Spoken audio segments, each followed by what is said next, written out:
జగన్మోహన్ రెడ్డి పాలనలో Visakha metro అటకెక్కినట్లే, Visakha metro కలలు ఇక నెరవేరవు అంటూ కొన్ని వార్తలు వచ్చినటువంటి నేపథ్యంలో ఇప్పుడు ఆంధ్రప్రదేశ్లో ప్రభుత్వం మార్పిడి జరిగిన తర్వాత చంద్రబాబు గారు ముఖ్యమంత్రిగా ఇప్పుడు ప్రమాణ స్వీకారం చేసిన తర్వాత ఆంధ్రప్రదేశ్ అభివృద్ధి పదంలో దూసుకువెళ్తున్నటువంటి నేపథ్యంలోనే ఇప్పుడు విశాఖ మెట్రోకి కూడా మళ్ళీ కొత్త ఆశలు రాబోతున్నాయి అనేటువంటి వార్త సోషల్ మీడియాలో చక్కర్లు కొడుతున్న నేపథ్యంలో నిజంగా ఇప్పుడు ఆంధ్రప్రదేశ్ ప్రభుత్వం విశాఖ మెట్రో మీద ఫోకస్ పెట్టిందా?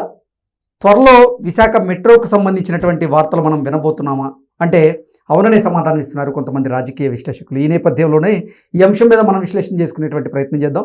ప్రస్తుతం మనతో పాటు ఉన్నారు ప్రముఖ రాజకీయ విశ్లేషకులు, ప్రముఖ సీనియర్ జర్నలిస్ట్ సిఎస్ రావు గారు. సార్తో మాట్లాడదాం. Sir hi sir. Hello. Jaganmohan Reddy పాలనలో విశాఖ మెట్రో అటకెక్కిపోయింది, ఇక ఆ కళలు నెరవేరవు అంటూ కొన్ని వార్తలు వచ్చిన నేపథ్యంలో ఇప్పుడు చంద్రబాబు గారు వచ్చిన తర్వాత మళ్ళీ విశాఖ మెట్రోకి సంబంధించినటువంటి వార్తలు ఎక్కువగా వినపడుతూ ఉన్నాయి. అసలు తమాషా ఏంటంటే వార్తలు వినపడుతున్నాయి మెట్రోకి సంబంధించి. అసలు మెట్రో అవసరం ఏంది అని క్వశ్చన్ వేసుకుంటే ఆ దాన్ని కూడా సమాజాన్ని పక్కదోవ పట్టించేలా ఇప్పుడు రాజకీయ నాయకులు కానీ ప్రభుత్వాలు కానీ తప్పుదోవ పట్టిస్తున్నాయి వాస్తవాలు చెప్పకుండా. మెట్రో అనేది ప్రైవేట్ ప్రాజెక్ట్ అండి. అవును. ఈ ప్రైవేట్ ప్రాజెక్టులో 60% వాళ్ళు పెట్టుకుంటారు, మిగతా 40% కేంద్ర ప్రభుత్వం 20%, రాష్ట్ర ప్రభుత్వం 20% పెట్టుకోవాలి. దాన్ని వాళ్ళకి అప్పు చెప్తారు ప్రైవేట్ వాళ్ళకి. పీపీపీ మోడ్ అనేది వాళ్ళకి అప్పు చెబుతారు. ప్రైవేట్ వాళ్ళకి అప్పు చెబితే వాళ్ళ ఇష్టానుసారంగా వాళ్ళు ఛార్జీలు పెంచుకుంటారు. తర్వాత దాంట్లో కాంప్లెక్స్లు కట్టుకుంటారు. తర్వాత అందుకు ఇచ్చినటువంటి భూమి ఏదైతే సేకరించి ఇస్తారో ఆ భూమి మొత్తం కూడా వాళ్ళ ఆధీనంలో ఉంటుంది. అసలు ఇన్ని వేల కోట్ల రూపాయల విలువైనటువంటి భూమి వాళ్ళకి ఇస్తారో ప్రభుత్వాలకు తెలుసు. అక్కడ కూడా కిక్ బ్యాక్ వ్యవహారమే. ఇప్పుడు హైదరాబాద్ మెట్రో ఉంది, హైదరాబాద్ మెట్రోని కట్టారు. హైదరాబాద్ మెట్రోని కట్టి ఎంత భూమి సేకరించి వాళ్ళకి ఇచ్చారు? వాళ్ళు పెట్టే పెట్టుబడి కన్స్ట్రక్షన్ కోసం 60% వాళ్ళు పెడతారు, 40% గవర్నమెంట్ పెట్టింది. మరి అలా 60-40% పెట్టినప్పుడు భూములు సేకరించి వాళ్ళకి ఇస్తున్నారు కదా. భూములు సేకరించి ఇచ్చి మొత్తం కాంప్లెక్స్, ఇప్పుడు మెట్రో స్టేషన్లు అన్నీ మొత్తం వాళ్ళ ఆధీనంలో ఉన్నాయి కదా.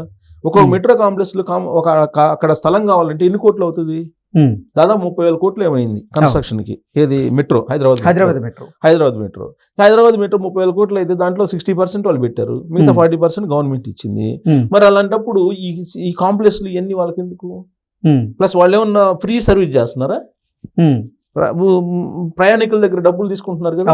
సౌకర్యం అన్నిటికన్నా హైయెస్ట్ తీసుకుంటున్నారు కదా. ఇప్పుడు ఆర్టీసీ కన్నా హైయెస్ట్ ఉంది, రైల్వే కన్నా ఎక్కువ ఉంది, అన్నిటికన్నా ఎక్కువ ఉంది కదా. మరి నేను ఎక్స్పాన్షన్ చేస్తానని చెప్పేసి ప్రజలను మభ్యపెట్టి మోసం చేస్తున్నారు రాజకీయ నాయకులు. ఇప్పుడు మొన్న తెలంగాణ ఎన్నికల్లో వాళ్ళు ఏం చేశారు? మొత్తం మెట్రోని మియాపూర్ నుంచి నేను సంగారెడ్డికి విస్తరింపజేస్తానని ఒక ఆయన, ఇంకొక ఆయన ఏమో ఎల్బీ నగర్ నుంచి నేను అక్కడ హయత్ నగర్ దగ్గర కానీ ఒక ఆయన, ఇంకొక ఆయన ఉన్నాడు ఎల్బీ నగర్ నుంచి ఎయిర్పోర్ట్ అని ఒక ఆయన, ఇంకొక ఆయన ఉన్నాడు ఇక్కడ నుంచి వరంగల్ అని ఒక ఆయన. ఇట్లా చెప్పారు. ఏంటి మెట్రో వల్ల? మెట్రో ఊరికి వస్తుందా? ఏమన్నా ప్రజలకు ఏమన్నా ఉచితమైన సౌకర్యం, లేదంటే వాళ్ళకి ఏమన్నా తక్కువ ధరకి ఏమన్నా ప్రయాణ సౌకర్యం కల్పిస్తున్నావా? అక్కడే మోసం జరుగుతుంది. పబ్లిక్ కూడా ఆలోచించాలి. ఇప్పుడు మెట్రోకి బదులుగా నువ్వు ఎందుకు ఎంఎంటీఎస్ని సపోర్ట్ చేయట్లేదు? మన ఇండియన్ గవర్నమెంట్ మీద పోరాడి, కేంద్ర ప్రభుత్వంతో పోరాడి మరి ఎంఎంటీఎస్లు వేయించచ్చు కదా. ఎంఎంటీఎస్ల కోసం ఎందుకు పోరాటలేదు వీళ్ళు? ఎంఎంటీఎస్ లైన్ని హైదరాబాద్ చుట్టూరు, ఔటర్ రింగ్ రోడ్ చుట్టూరు ఎందుకు వేయించట్లేదు? ఇప్పుడు చెన్నై ఉంది, చెన్నైలో నీకు రైల్వేకి మామూలు రెగ్యులర్ రైలుకి ప్యారలల్ గా నడుస్తుంటుంది ప్రత్యేక ట్రాక్. అవును. ఏది? ఎంఎంటీఎస్లు నడిపిస్తుంటారు. మరి ఎంఎంటీఎస్లకు ఎందుకు మీరు సపోర్ట్ చేయరు? ఎంఎంటీఎస్లు ఎందుకు తీసుకురావట్లేదు మీరు? మెట్రోనే ఎందుకు ప్రచారం చేస్తున్నారు? అంటే మీకు కావాల్సిన కిక్ బ్యాగులు, మీకు కావాల్సిన కిక్ బ్యాగుల కోసం మెట్రోని వేపిస్తామని చెప్పి దాన్ని ఎన్నికల మేనిఫెస్టోలో పెట్టి దానికి ఒక క్రేజ్ తీసుకొచ్చి ప్రజలను మోసం చేసే ప్రయత్నం వాళ్ళు చేస్తున్నారు. అదే ఎంఎంటీఎస్ అయితే నీకు లింగంపల్లి నుంచి నీకు ఉమ్దానగర్ వెళ్ళటానికి 10 నుంచి 15 రూపాయలు వెళ్ళొచ్చు. అదే మియాపూర్ నుంచి ఉమ్దానగర్ వెళ్ళటానికి మెట్రోలో అయితే ఎంత అవుతుంది? కనీసం 150 రూపాయలు తీసుకుంటాడు. అంటే ఉమ్దానగర్ దాకా లేదనుకోండి మెట్రో. ఇప్పుడు ఆయన మియాపూర్ నుంచి ఎల్బీ నగర్ వెళ్ళడానికి ఎంత అవుతుంది? ఇవాళ 60 రూపాయలు 70 రూపాయలు అవుతుంది కదా. 60 రూపాయలు అవుతుంది. అదే ఎంఎంటీఎస్కి 5 రూపాయలు వెళ్తారు తెలుసా? ఎప్పుడైనా వెళ్ళావు ఎంఎంటీఎస్కి? 5 రూపాయలు, 5 రూపీస్. మరి నువ్వు నిజంగా సామాన్యులకి న్యాయం చేయాలనుకుంటే నువ్వు ఏం చేయాలి? ప్రభుత్వంలో ఉన్నటువంటి పెద్దలు ఏం చేయాలి? ఎంఎంటీఎస్ వేయించడానికి ప్రయత్నం చేయాలి. నువ్వు మెట్రో వైపు ఎందుకు పరుగులు పెడుతున్నావు అంటే పీపీపీ మోడ్ అని చెప్పేసి నువ్వు మోసం చేయాలి, ప్రజలను మోసం చేసి కిక్ బ్యాక్స్ వాళ్ళకి ఇవ్వాలి. సేమ్ ఇప్పుడు వైజాగ్లో మెట్రో కావాలి అని అడుగు, మెట్రో అనేది వైజాగ్ మెట్రో రావాలి, వైజాగ్ మెట్రో కావాలి, వైజాగ్ మెట్రో కావాలి, విజయవాడకి మెట్రో కావాలి, విజయవాడకి మెట్రో కావాలి అని చెప్పి అడుగుతున్నారు. నువ్వు రైల్వేని ఎందుకు అడగట్లేదు? రైల్వే ప్రాజెక్ట్స్ అడగచ్చు కదా, ఎంఎంటీఎస్లో తీసుకురావాలి కదా నువ్వు. ఎంఎంటీఎస్లు ఎందుకు అడగట్లేదు అంటే అక్కడ వైజాగ్లో చంద్రబాబు నాయుడు ఫస్ట్ 2014 నుంచి 2019 వరకు ఆయన ఏం చేశారు, ఆయన 44 కిలోమీటర్లకి ప్రధానమైనటువంటి ట్రాఫిక్ ఉన్నటువంటి చోట 44 కిలోమీటర్లకి ఆయన ఒక ప్రాజెక్ట్ రిపోర్ట్ తయారు చేయించాడు. ప్రాజెక్ట్ 8,000 కోట్లు అవుతుందని చెప్పి అంచనా వేశారు. ఆ తర్వాత జగన్మోహన్ రెడ్డి వచ్చిన తర్వాత ఏం చేశాడు, కాదు అని చెప్పి ఆ మెట్రోకి ఎన్హాన్స్ చేశాడు. ఎన్హాన్స్ చేసి ఆయన ఏం చేశాడు, ఈ 8,000 కోట్లు కాస్త 18,000 కోట్లు చేశాడు.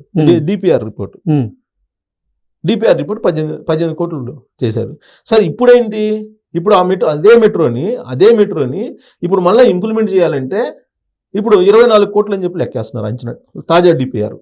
అంటే 2014లో 8,000 కోట్ల రూపాయల డిపిఆర్ తయారు చేసినటువంటి మెట్రో ప్రాజెక్టు ఇవాళ 24,000 కోట్లు అయింది స్పాన్ ఆఫ్ 10 yearsలో.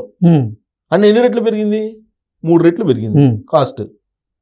అంటే 24,000 కోట్ల రూపాయలు ఇప్పుడు డిపిఆర్ తయారు చేస్తే కనుక ఆయన మెట్రో రాదు. వైజాగ్ మెట్రో కావాలంటే అది డిపిఆర్ ఎప్పటికప్పుడు పెంచుకుంటూ వెళ్తున్నారు. హైదరాబాద్ మెట్రో మొత్తం ఖర్చు కూడా 36,000 కోట్లు అనుకున్న నేపథ్యంలో అప్పట్లో, ఇప్పుడైతే కనుక 1,00,000 కోట్లు వేసిన వాళ్ళు వీళ్ళు కూడా అంతే డిపిఆర్. ఇప్పుడు నెక్స్ట్ ఇప్పుడు ఎక్స్పాన్షన్కి వెళ్తున్నారు కదా, ఎక్స్పాన్షన్కి వెళ్ళే డిపిఆర్లు కూడా అంతే తయారు చేస్తారు. వాళ్ళ ఇష్టం కదా ఎన్హాన్స్ చేసుకోవటం. ఇప్పుడు ప్రభుత్వం ఒప్పుకుంటే ఎంతైనా చేసుకుంటారు కదా, వాళ్ళు ప్రైవేట్ కాంట్రాక్టర్స్ ఎంతైనా చేసుకుంటారు, ప్రజాస్వామ్యం కదా. ఇక్కడ రేవంత్ రెడ్డి ముఖ్యమంత్రి, అక్కడేమో చంద్రబాబు నాయుడు ముఖ్యమంత్రి, అలా లేదా అంతకుముందు జగన్మోహన్ రెడ్డి ఉన్నాడు, అంతకుముందు కేసీఆర్ ఉన్నాడు ఇక్కడ తెలంగాణలో. వాళ్ళ జేబులో నుంచి అయితే ఇవ్వట్లేదు కదా, ప్రజాస్వామ్యం కదా. డిపిఆర్ ఎంత తయారు చేస్తే అంతకి ఓకే చేస్తారు, ఏముంది, వాళ్ళు ఎంత ఎన్హాన్స్ చేస్తే అంత కిక్ బ్యాక్స్ వస్తాయి. అందుకే చెప్పేది, అసలు మెట్రో కన్నా మీరు ఎందుకు కేంద్ర ప్రభుత్వాన్ని డిమాండ్ చేసి మీరు ఎంఎంటీఎస్లు తీసుకురావలేకపోతున్నారు? నువ్వు అదే ఎంఎంటీఎస్లు తీసుకొస్తే ప్రజలకు ఉపయోగం కదా, సామాన్యులకి, పేదలకి, నిరుపేదలు ఎవరైతే ఉన్నారో వాళ్ళ ట్రాన్స్పోర్ట్కి ఉపయోగపడుతుంది కదా. మీరు ఇప్పుడు హైదరాబాద్ సిటీని తీసుకుంటే 2 కోట్లు ఉన్నారండి అన్అఫిషియల్ గా ప్రజలు. ఈ 2 కోట్ల ప్రజలకి నువ్వు ఎంఎంటీఎస్ సౌకర్యం ఎక్కడ కల్పిస్తున్నావు? ఉన్నటువంటి ఎంఎంటీఎస్లు కూడా కరెక్ట్ గా నడపడంలా, కానీ వాటిని ఏమైనా నడపడం లేదని ఏ ఒక్క ఎంపీ అయినా సరే పార్లమెంట్లో క్వశ్చన్ చేశారా? ఎంఎంటీఎస్లు కరెక్ట్ టైంకి నడపడం లేదు హైదరాబాద్లో అని చెప్పి ఒక్క ఎంపీ అయినా క్వశ్చన్ వేశారా? ఇలా అసలు ఎంఎంటీఎస్ గురించి మాట్లాడరు, ఎందుకంటే దానివల్ల వీళ్ళకి లబ్ధి లేదు కదా. ఇప్పుడు కేంద్ర ప్రభుత్వం డిమాండ్ చేస్తే కేంద్ర ప్రభుత్వం ఇస్తుంది, కేంద్ర ప్రభుత్వం సపరేట్ ట్రాక్ వేపిస్తుంది, దానివల్ల నిరుపేదలకు లాభం వస్తుంది. బట్ ఇక్కడ ఉండేటువంటి పొలిటికల్ పెద్దలకైతే లాభం ఉండదుగా. అసలు ఎంఎంటీఎస్ లో ప్రయాణిస్తున్న ప్రయాణికుల సమస్యలే వాళ్ళకి పట్టవు, వాళ్ళు పార్లమెంట్ లో ఎక్కడ కిక్ బ్యాక్స్ రూపాయి రావు కదా దాంట్లో. ఇప్పుడు కేంద్ర ప్రభుత్వం అయితే వీళ్ళకైతే కమిషన్ ఇవ్వదు కదా, కిక్ బ్యాక్స్ అయితే ఇవ్వదు కదా, గవర్నమెంట్ కదా ట్రాన్సాక్షన్ అంతా. అదే మెట్రో అనుకో, ప్రైవేట్ కార్పొరేట్ కంపెనీకి గవర్నమెంట్కి కదా కిక్ బ్యాక్స్ నడుస్తాయి. ఇప్పుడు మనం కళ్ళారా చూస్తున్నాం కదా ఎంత విలువైనటువంటి కాంప్లెక్స్లు ఇప్పుడు ఉన్నాయి ఎంఎంటీఎస్కి. హైదరాబాద్లో 1 గజం స్థలం కొనాలంటే ఎంత? ఇప్పుడు ఇవాళ నీకు హైదరాబాద్ మొత్తం మెట్రోలో తీసుకుంటే ఎన్ని కాంప్లెక్స్లు ఉన్నాయి వాళ్ళ ఆధీనంలో. ఇప్పుడు వాణిజ్యపరమైనటువంటి కాంప్లెక్స్ నిన్నుండి, రేపు వైజాగ్లో కూడా అదే జరిగిద్దిగా. ఇప్పుడు వైజాగ్ సిటీలో ఆయన ఎంఎంటీఎస్ వెళ్ళాలని ప్రపోజల్ ఉంది, మాకు కావాలి ఎంఎంటీఎస్ అని అడుగుతున్నారు. విజయవాడలో కూడా మాకు కావాలి ఎంఎంటీఎస్లో ఈ మెట్రోలో అడుగుతున్నారు. ఈ మెట్రోల కన్నా కూడా మీకు నిరుపేదలకి అందుబాటులో ఉండేటువంటి ప్రయాణ సౌకర్యం ఉండేటువంటి వాటి గురించి ఎందుకు ఆలోచించట్లేదు ఈ ప్రభుత్వాలు? ఇప్పుడు చంద్రబాబు నాయుడు మీద వైజాగ్లో ఉండేటువంటి వాళ్ళు కొంతమంది ఎంఎంటీఎస్ మెట్రో గురించి ఎందుకు మీరు డిమాండ్ చేయట్లేదు, మెట్రో ఎందుకు చెప్పట్లేదు? ఇప్పుడు ఎంతసేపటికి పోలవరం అమరావతి గురించి మాట్లాడుతున్నారు కదా, మేము వైజాగ్ మెట్రో గురించి ఎందుకు మాట్లాడట్లేదని ప్రశ్న చేస్తున్నారు. దానికి కారణం ఏంటంటే అంతకుముందు ప్రభుత్వం దాన్ని 18,000 కోట్లకి డిపిఆర్ తయారు చేసింది. ఇప్పుడు తాజాగా చేయాలంటే 24,000 కోట్లు డిపిఆర్ అవుతుందని చెప్పి ముందే మానసికంగా సిద్ధం చేస్తున్నారు. అంటే ఒక 24,000 కోట్ల రూపాయలు విలువైనటువంటి ప్రాజెక్టులు, దానికి సంబంధించి కిక్ బ్యాక్స్ కావాలి ఇప్పుడు అర్జెంటుగా. లేకపోతే వైజాగ్కి ఇప్పుడు మెట్రోకి బదులు నువ్వు ఎంఎంటీఎస్ తీసుకురావచ్చు కదా. రైల్వేకి అనుసంధానంగా, రైల్వేకి ప్యారలల్గా నువ్వు ఎంఎంటీఎస్లు తీసుకొచ్చి ట్రైన్ సిటీలో సౌకర్యం కల్పించవచ్చు కదా, అది ఎందుకు చేయట్లేదు? అది చెయ్యాలి కదా. అసలు ఇంకోటి, రోడ్ల మీద ఇప్పుడు మనకు కొన్ని సింగపూర్ లాంటి దేశాల్లో రోడ్ల మీద కూడా కొన్ని నడుపుతారు, వాటిని అదేదో ట్రైన్స్ అంటారు, అవి కూడా నడుపుతారు. కానీ అట్లాంటి వాటికైనా చేస్తున్నారా? ఏం చేయరు.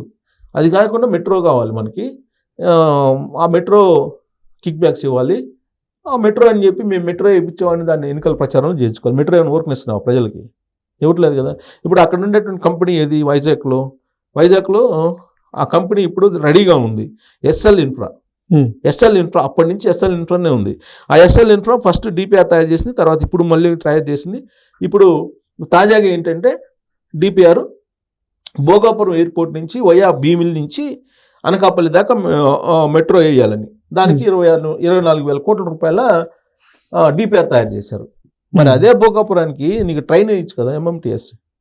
కేంద్ర ప్రభుత్వంతో పోరాడి కొట్లాడి భాగస్వామ్యం ఉంది కదా ఆ పార్టీ, తీసుకురావచ్చు కదా, కానీ చేయరు. ఇప్పుడు 24 కోట్ల రూపాయలు మెట్రోకి డిమాండ్ చేస్తున్నారు అక్కడ కొంతమంది. అంటే డిమాండ్ చేసేవాళ్ళు కూడా ఎవరు? పొలిటికల్ లీడర్సే. పబ్లిక్ని ఎలా మభ్యపెడుతున్నారంటే మెట్రో వస్తేనే అదేదో ఒక ఈ డెవలప్మెంట్ అన్నట్టుగా క్రియేట్ చేశారు. అలా ఇందాక మనం అనుకున్నట్టు ఇప్పుడు ఐటీ సెక్టార్ వస్తేనే డెవలప్మెంట్ అన్నట్టు, ఇప్పుడు మొత్తం ఐటీ సెక్టారే కుప్పకూలుతుంది, ఐటీ సెక్టార్ వస్తేనే డెవలప్మెంట్ అన్నట్టుగా క్రియేట్ చేశారు. ఇప్పుడు అలానే ఇప్పుడు మెట్రో వస్తేనే డెవలప్మెంట్, మెట్రో వస్తేనే సౌకర్యం. నువ్వు ఏసీ బస్సులు ఎందుకు ఇవ్వు? కరెంటు ఇప్పుడు ఎలక్ట్రిసిటీ బస్సులు ఉన్నాయి కదా, రోడ్ని ఎక్స్పాండ్ చేయొచ్చు కదా, మరి అవి ఎందుకు అయ్యవు? పోనీ ఎలక్ట్రిక్ రైలు తీసుకురావచ్చు కదా, అవి ఎందుకు అయ్యవు? అవి కాదు, మనకి కిక్ బ్యాక్స్ వచ్చేవి కావాలి. ఇప్పుడు వైజాగ్ది ఇప్పుడు కొత్తగా నినాదం ఏంటంటే చంద్రబాబు నాయుడు మీద, ఆయన ఎంతసేపుడికి పోలవరం అమరావతి గురించి మాట్లాడుతున్నారు, మా మెట్రో గురించి ఎందుకు మాట్లాడట్లేదు అని ఆయన మీద డిమాండ్. ఇప్పుడు మొన్న ఈ మధ్య వైజాగ్ వెళ్ళాడు ఆయన, వైజాగ్ వెళ్ళినప్పుడు ఈ మెట్రో గురించే మాట్లాడారు. ఇప్పుడు ఎస్ఎల్ ఇన్ఫ్రా ఏదో ఉంది కదా, ఆ కంపెనీ వాళ్ళు అడిగిస్తే తర్వాత మాట్లాడదామని ఇచ్చాడు ఆయన. ఆ మాటకి ఈ పొలిటికల్ లీడర్స్ ఏమంటున్నారు ఇప్పుడు, చూసావా పోలవరం అమరావతి గురించి ఆయన మాట్లాడుతున్నాడు, వైజాగ్ మెట్రో గురించి మాట్లాడలేదని ఆయన మీద ఒత్తిడి తీసుకొస్తున్నారు. ఇప్పుడు అర్జెంటుగా దానికి డిపిఆర్కి ఒప్పందం కుదుర్చుకుంటే అప్పుడు ఆ కంపెనీకి హ్యాపీ, తర్వాత అక్కడ ఉండేటువంటి లీడర్లకు కూడా హ్యాపీ. కిక్ బ్యాక్స్ ఇచ్చిపుచ్చుకుంటారు కాబట్టి, కిట్ బ్రోకర్ నడుస్తుంది కాబట్టి. సో కాబట్టి ఇవన్నీ అబ్జర్వ్ చేస్తున్నారు ప్రజలు. అబ్జర్వ్ చేసి మళ్ళీ 5 సంవత్సరాల తర్వాత ఏం చేస్తారనేది మనం చూడాలి. ఇప్పుడు కేసీఆర్ ఇక్కడ ఏం చేశాడు చూసిన తర్వాతనే కదా మ్యాండేటరీ ఇచ్చింది. సో కాబట్టి ప్రజలు కూడా కొంతమంది ఆలోచించాలి, మతాలకి, కులాలకి, ప్రాంతాలకి అతీతంగా ఆలోచిస్తే అసలు వీళ్ళు ఏం చేస్తున్నారు, ఏం చేయాలి అనేది ఆలోచిస్తే కనుక అప్పుడు సమాజం బాగుపడుతుంది.